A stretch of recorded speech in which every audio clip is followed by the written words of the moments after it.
ప్రస్తుతం గత కొన్ని రోజులుగా కురుస్తున్న భారీ వర్షాలకు రెండు తెలుగు రాష్ట్రాలు అతలాకుతలం అవుతున్నాయి. ఈ క్రమంలోనే వేలాది మంది నిరాశ్రయులై రోడ్లపైకి వచ్చేశారు. తాగడానికి మంచినీరు, తినడానికి భోజనం లేక అవస్థలు పడుతున్నారు. ప్రస్తుత విపత్కర పరిస్థితుల్లో ప్రముఖులు వరద బాధితులకు అండగా నిలుస్తున్నారు. తమ వంతు సాయాన్ని ప్రకటిస్తున్నారు. ఎంపీలు, ఎమ్మెల్యేలు, మంత్రులు, రాజకీయ నాయకులే కాకుండా సినీ సెలబ్రిటీలు, బిజినెస్ మెన్లు ముందుకు వచ్చి భారీగా ఆర్థిక సాయం చేస్తున్నారు. ఈ క్రమంలోనే ఆంధ్రప్రదేశ్ డిప్యూటీ సీఎం, జనసేన అధినేత పవన్ కళ్యాణ్ ఇప్పటికే తన సొంతంగా ఏపీకి రూ.1 విరాళం ప్రకటించగా, తాజాగా తెలంగాణకు కూడా 1 కోటి ఆర్థిక సాయం ఇస్తానని హామీ ఇచ్చారు.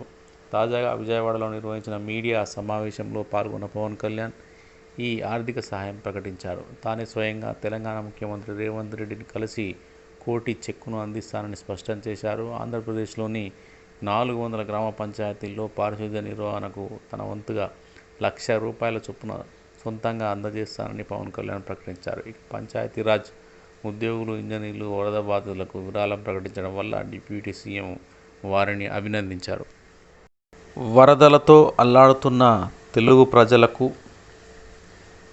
తన వంతు సాయం చేసేందుకు రెబల్ స్టార్ ప్రభాస్ ముందుకొచ్చారు.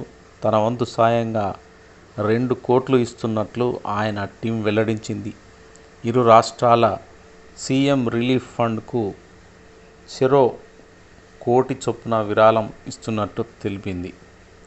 ప్రభాస్ కలియుగ కర్ణుడు, రాజులకే రాజని అభిమానులు కొనియాడుతున్నారు. తెలుగు రాష్ట్రాల్లో వరద బాధితులకు అల్లు అర్జున్ విరాళం ప్రకటించారు. ఏపీ, తెలంగాణకు చెరో 50 లక్షల చొప్పున రూ.1 కోటి ఇస్తున్నట్లు ట్వీట్ చేశారు. విజయవాడలో వరద నీటిలో చిక్కుకుపోయిన బాధితులకు టాలీవుడ్ హీరో సందీప్ కిషన్ తన వంతుగా సహాయం చేశారు. బాధితులకు ఆయన టీం ఆహారాన్ని అందించింది. అక్కడే ఉన్న ఐఏఎస్ అధికారి లక్ష్మీ షా వారిని అభినందించారు. కష్ట సమయంలో ఇలా ముందుకు రావడం గొప్ప విషయమని కొనియాడారు.